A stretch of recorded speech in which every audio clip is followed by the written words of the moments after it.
श्री गुरुभ्यो नमः श्री महागणाधिपतये नमः श्री सरस्वत्यै नमः భక్తులారా వ్యాస మహర్షి రచించిన మహాభారత ఇతిహాసం యథాతథంగా చెప్పుకున్నాం. ఇందులో భాగంగా నిన్నటి వరకు మనం ఆది సభ అరణ్య విరాట ఉద్యోగ భీష్మ ద్రోణ కర్ణ పర్వాలనే 8 పర్వాలు పూర్తి చేశాం. 18 పర్వాల్లో 9వదైన శల్య పర్వంలో ఉన్నాం. ఇందులో కూడా 62 అధ్యాయాలు పూర్తి చేసి 63 అధ్యాయంలోని 22వ శ్లోకం వరకు చెప్పుకున్నాం. ఈ రోజున 23వ శ్లోకం నుండి కొనసాగిద్దాం. కొనసాగించే ముందు వ్యాస భగవాన్ని ప్రార్థన చేసుకుందాం.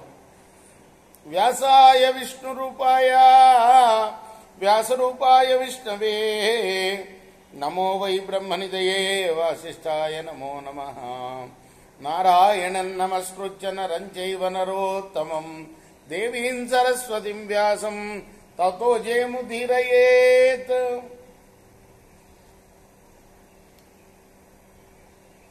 సందేహలో దోలాం ప్రాప్తం నహ చేతః కృష్ణ జయే సతీ గాంధార్యా హి మహాబాహో క్రోధం బుజ్జస్వ మాధవ. కృష్ణ, మేం గెలిచినా కూడా మా మనస్సు డోలాయమానంగా ఉందయ్యా మాధవ. నువ్వు ముందు గాంధారి కోపాన్ని గురించి ఆలోచించు. సాహి నిత్యం మహాభాగా తపసోగ్రేణ కర్షిత పుత్రపౌత్రవధం శ్రుత్వా ధ్రువన్న సంప్రదక్షతి తస్యాః ప్రసాదనం వీరా ప్రాప్తకాలం మతం మమ కర్షతాం క్రోధతాం రాక్షిం పుత్రవ్యసన కర్షితాం వీక్షితం పురుషశక్తః త్వామృతే పురుషోత్తమ తత్ర మే గమనం ప్రాప్తం రోచతే తవ మాధవ. గాంధార్యాః క్రోధదీప్తాయా ప్రసమార్థపరిందమ త్వం హి కర్తా వికర్తా చ లోకానాం ప్రభవాప్యయః హేతు కారణ సంయుక్తై వాక్యై కాల సమీరితై క్షిప్రమేణ మహాబాహో గాంధారీం సమయిష్యసి. పితామహస్య భగవాన్ కృష్ణస్తత్ర భవిష్యతి సర్వతా తే మహాబాహో గాంధార్య క్రోధనాశనం. ఆమె నిత్యం కూడా తీవ్ర తపస్సుతో కృషించి ఉంటుంది. గాంధారి తన పుత్రుల, తన మనవల, కొడుకుల, మనవల యొక్క సంహారాన్ని విని ఆమె తప్పక మమ్మల్ని దహించి వేస్తుంది. ధర్మరాజు అంటున్నాడు కృష్ణుడితోటి అన్నమాట. ఆమెను అనునియంత్రమే ఇప్పుడు కర్తవ్యంగా నాకు అనిపిస్తుంది. పుత్ర వ్యసనంతో బలహీనమై కోపంతో కన్నెరి చేసిన ఆమెను, ఓ పురుషోత్తమా, నువ్వు తప్ప మరెవరూ చూడలేరయ్యా. మాధవ, క్రోధంతో మండిపడే గాంధారిని శాంతింపజేయడానికి ఇప్పుడు నువ్వు అక్కడికి వెళ్ళటం అనేది నాకు ఇష్టమైన పని. లోకాలకు నీవే కర్తవి, వికర్తవి, ఉత్పత్తి ప్రళయం కూడా నీవే మహాబాహో. యుక్తి సహితంగా సకారణంగా సమయానికి తగినట్టుగా మాట్లాడి వెంటనే గాంధారికి ఉపశమనాన్ని నువ్వు మాత్రమే కలిగించగలవయ్యా. కర్తవ్యం సాత్వతాం శ్రేష్ఠ పాండవానాం హితార్థిన. అంతేకాదు పితామహుడైన వ్యాసభవనుడు కూడా అక్కడే ఉంటాడు. ఓ సాత్వత శ్రేష్ఠ, పాండవుల హితాన్ని కోరి నువ్వు ఎలాగైనా గాంధారి కోపాన్ని నశింపజేయాలి. ధర్మరాజస్య వచనం శ్రుత్వా యదుకులోద్వః ఆమంత్య దారుకం ప్రాహ రథః సజ్జో విధీయతాం కేశవస్య వచ శ్రుత్వా తురమాణో దారుకః న్యవేదయద్ రథం సజ్జం కేశవాయ మహాత్మనే. తం రథం యాదవశ్రేష్ఠ సమారుహ్య పరంతపా జగామ హస్తినాపురం త్వరితః కేశవో విభు. తథా ప్రాయాన్ మహారాజా మాధవో భగవాన్ రథి నాగసాహ్వాయమాసాద్య ప్రవేశ వీర్యవాన్ ప్రవిశ్య నగరం వీరః రథఘోషేణ నాదయాన్ విదితో ధృతరాష్ట్రస్య సోత వీర్య రథోత్తమాత్ అభ్యగచ్చద్ అదీనాత్మా ధృతరాష్ట్ర నివేశనం పూర్వంచాభిగతం తత్ర సోపశ్య దృశ్యసత్తమం పాదౌ ప్రపీడ్య కృష్ణస్య రాజ్ఞశ్చార్జునార్దనః అభ్యవాదయదవ్యగ్రహ గాంధారీం చాపి కేశవ. ధర్మరాజు మాట విని కృష్ణ భగవానుడు వెంటనే దారుకుని పిలిపించాడు. రథాన్ని సిద్ధం చేయమన్నాడు. ద్వారకుడు కూడా రథం సిద్ధమని కేశవుడికి విన్నవించాడు. హస్తినాపురానికి బయలుదేరాడు. ఆయన రథాన్ని అధిరోహించి హస్తినాపురాన్ని చేరి ఆ నగరంలో ప్రవేశించాడు. తన రాకను ధృతరాష్ట్రుడికి తెలియజేశాడు. రథం దిగి ధృతరాష్ట్రుడి భవనంలోకి ప్రవేశించాడు. అంతకుముందే అక్కడికి వచ్చిన ఋషిశ్రేష్ఠుని అయిన వ్యాసుల వారిని చూశాడు కృష్ణుడు. వ్యాసుడికి ధృతరాష్ట్రుడికి ఇద్దరికి కూడాను పాద నమస్కారం చేసి కృష్ణ భగవానుడు ఏ కలవరపాటు లేకుండా గాంధారికి కూడా అభివాదనం చేశాడు.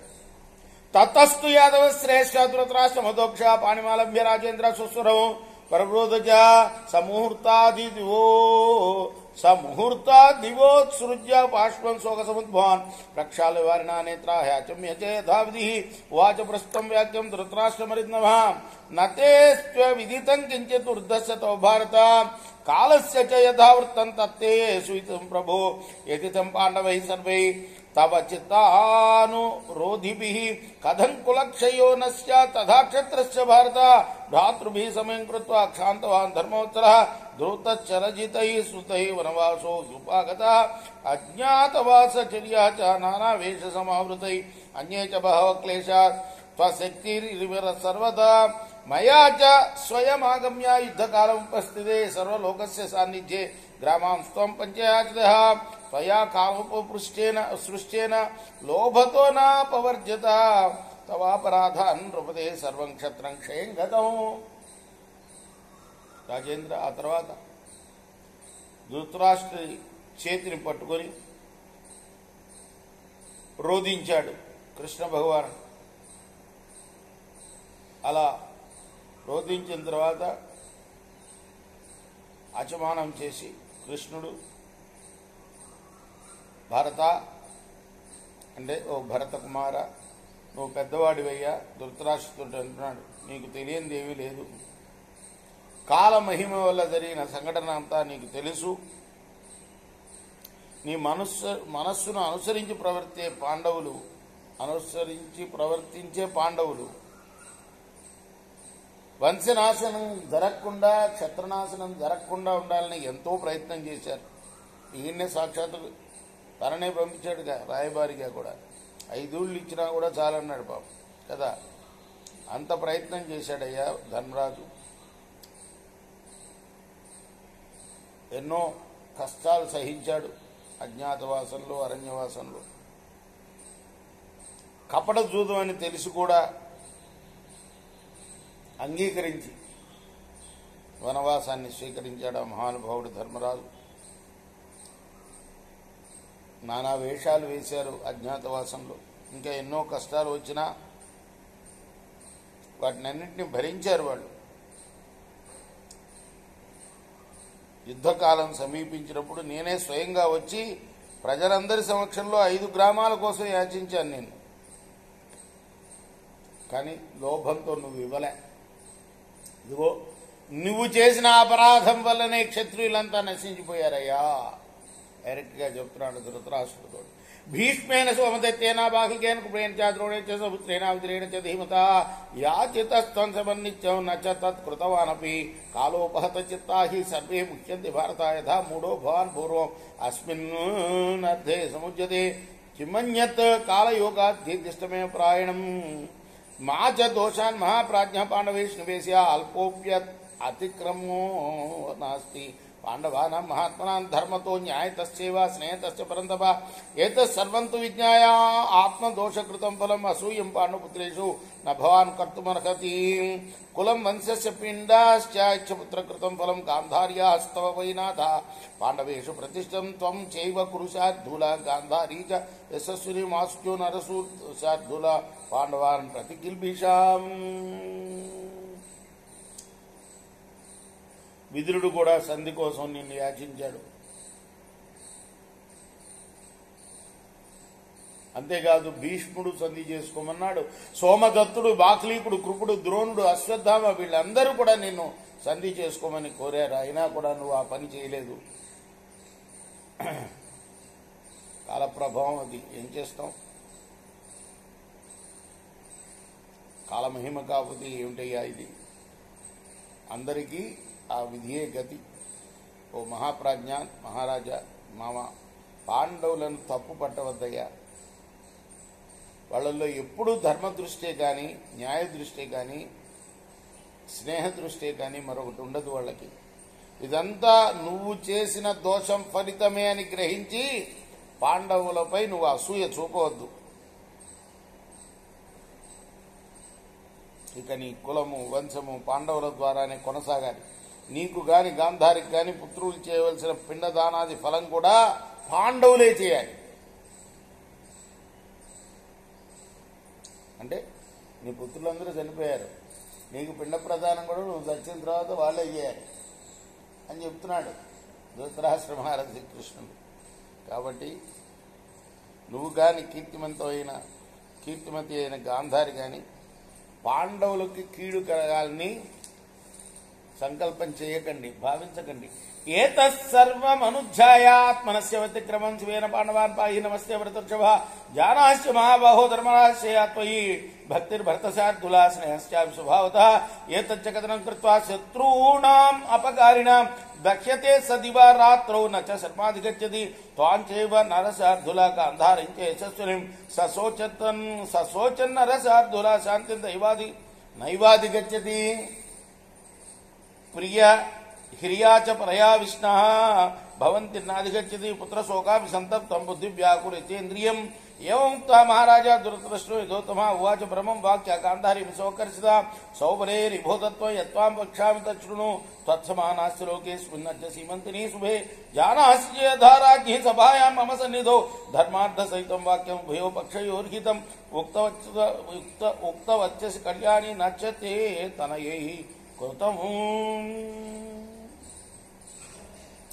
కాబట్టి నీ అపరాధాలను గుర్తించి పాండవుల్ని రక్షించు. నీకు నమస్కారం. నీ రక్షించాల్సింది ఈయన కాదు, వాళ్ళు రక్షించాలి వీళ్ళని. కానీ మహారాజు కదా, ఇప్పటికి కూడా ధృతరాష్ట్రుడే మహారాజు కదా, పెదనాన్న కదా వాళ్ళకి కదా, అందుకోసం అలా అంటున్నాడు అనమాట.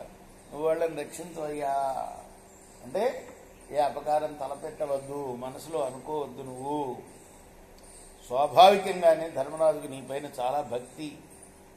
రేయి పగలు కుమిలిపోతున్నాడు తన సోదరుల యొక్క మరణానికి. ఆయన సుఖాన్ని పొందటం లేదు. గాంధారి గురించి ధర్మరాజు బాధపడుతున్నాడు, శాంతిని పొందలేకపోతున్నాడు. నువ్వేమో పుత్రశోకంతో తప్పించిపోతున్నావు.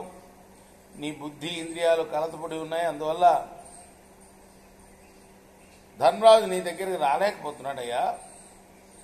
ఇలా పలికిన తర్వాత గాంధారితో అన్నాడు, అమ్మా నేను చెప్పేది విను, గ్రహించు. లోకం మొత్తంలో ఈనాడు నీతో సమానమైన పతివ్రత ఎవరూ లేరు. నీకు గుర్తున్నది కదా, సభలో నా సమక్షంలో ఉభయపక్షాలకు హితకరమై ధర్మార్థ సహితమైన మాటలు నీవు చెప్పావు. కానీ నీ కొడుకులు వినలే. దుర్యోధనస్త్వయా చోక్తయాధ్యప్రశంభజాశృణుమూఢవచో మహ్యం ఎతో ధర్మస్తతో జయ. ఈ మాట చాలాసార్లు వస్తుంది. ఇంకో ఆ రోజున అన్నావు, చాలా పరుషంగానే ఉన్నావు. ఎక్కడ ధర్మం ఉంటే అక్కడే గెలుపుంటుందిరా అని కూడా అన్నావు నీ కొడుకుతోటి. తదిదం సమరుప్రాతంత్రవాక్యనుపాత్మయే ఏవం విదిత్వా కళ్యాణే మాస్మసౌఖ్యమన కృత పాండవానాం వినాశాయ మాతే బుద్ధి కదాచన శక్తాచ మహాభాగే పృథివీం సచరాచరం చక్షుషా క్రోధదీప్తేన నిర్ధద్వం తపసోబలాద్ వాసుదేవ వచశ్రుత్వా గాంధారీ వాక్యమబ్రవీత్ ఏవమే తన్మ మహామహోగో యథా వదసి కేశవ ఆదిభిర్దహ్యమానాయా మధి సంచరిత మమ సామే వ్యవస్థిత శ్రుత్వా తవాక్యం జనార్దన రాజ్ఞస్త్వంధస్య వృద్ధస్య హతపుత్రస్య కేశవ త్వంగతి సహితైర్వీర్యే పాండవైర్ద్విపదాంబర ఏతావదుత్వా వచనం ముఖం ప్రత్యాచ వాసస పుత్రశోకా విసంతప్త గాంధారీ ప్రరోధ. నువ్వన్నదే జరిగిందమ్మా, ధర్మమే గెలిచింది. ఆ విషయాన్ని గ్రహించి నీ మనసును శోకం వైపు తిప్పకు. ఈ తపోబలం వల్ల చరాచర ప్రాణులతో సహా ఈ భూమిని క్రోధంతో మండే కన్నులతోనే దహించగలదానివి నువ్వు. పాండవ వినాశం వైపు బుద్ధిని ఎప్పుడు మరల్చవద్దు నువ్వు. అలా అన్న వాసుదేవుడి మాటలు విని గాంధారి అంటుంది, కేశవ నువ్వు చెప్పింది నిజమే. మనోవ్యధతో నా మతి కొంచెం చెరించింది, కానీ నీ మాటలు విన్న తర్వాత అది నిలకడగా ఉందయ్యా. అంధుడు వృద్ధుడు పుత్రులను కోల్పోయినవాడు ఈ రాజు ఇప్పుడు వీరులైన పాండవులతో కలిసి ఉండాల్సిందే, తప్పదు. అలా మాట్లాడి గాంధారి గుడ్డతో ముఖం కప్పుకొని పెద్దగా ఏడ్చింది ఒకసారి. తత ఏనాం మహాబాహు కేశవ స్వకర్షిరామేత్ కారణ సంయుక్తే వాక్యైరాశ్వసేత్ ప్రభు సమాశ్వాస్య గాంధారీం ధృతరాష్ట్ర మాధవ ద్రోణి సంకల్పితం భావం అవబుజ్యత కేశవ తతస్త్వరిత ఉత్థాయ పాదౌ ముద్రాం ప్రణమ్య చ ద్వైపాయనస్య రాజేంద్ర తత కౌరవముబ్రీ ఆపృచ్ఛేత్వం కురు శ్రేష్టమాచ్యుకే మనఃకృత ద్రౌణీ పౌపౌశ్చ అభిప్రాయ తేన అస్మి సహసోద్దిత పాండవానం వధే రాత్రో బుద్ధిస్తేన ప్రదర్శిత ఎతశ్రుత్వాతు వచనం గాంధార్యా సహితో బృహత్రాష్ట్రో మహాబాహో కేశవం కేశూద్నాం శీఘ్రం గచ్చ మహాబాహో పాండవాన్ పరిపాలయ భూయస్త్వయా సమేష్యామి క్షిప్రమేవ జనార్దన రాయా తతస్థు త్వరిత దారుకేణ సహాచ్యుత వాసుదేవే గతే రాజన్ ధృతరాష్ట్రం జనేశ్వరం ఆశ్వాసయదమే ఆత్మా వ్యాసో లోకర్మస్కృత వాసుదేవోసి ధర్మోత్మ కృతకృత్యో జగామ శిబిరం హాస్తినపురా దిదృక్షు పాండవాన్ నృప ఆగమ్య శిబిరం రాత్రో సోభ్యగచ్చత పాండవాన్ తచ్చ తేభ్య సమాఖ్యాయ సైతస్థై సమాహిత. కేశవుడు శోకంతో కృషించిపోయిన గాంధారిని ఎంతో యుక్తియుక్తంగా హేతుబద్ధంగా అనునయించాడు. అలా గాంధారిని మాధవుని ధృతరాష్ట్రుడిని అన్వయించి మాధవుడు అశ్వత్థామ కల్పించిన భావాన్ని గ్రహించాడు. ఆ తర్వాత వేగంగా లేచి వ్యాసదేవుడి యొక్క పాదాలపై తల ఉంచి ధృతరాష్ట్రుడితో అన్నాడు, ఓ కురుశ్రేష్ఠ, ఇక సెలవు. మనస్సును లోకంలోకి నెట్టవద్దు. అశ్వత్థామ పాపపు ఆలోచన చేశాడు. అందువల్ల వెంటనే నేను ఇక్కడి నుంచి వెళ్ళిపోవాల్సి వస్తుంది. అంటే కృష్ణభగవానుడు కదా, ఎవరి మనసులో ఏముందో కూడా గ్రహించగలడు. అక్కడ అశ్వత్థామ దుష్టమైన ప్రణాళిక వేస్తున్నాడు. పాండవులను సంహరించాలని అశ్వత్థామకు బుద్ధి పుట్టింది ఇప్పుడు. కాబట్టి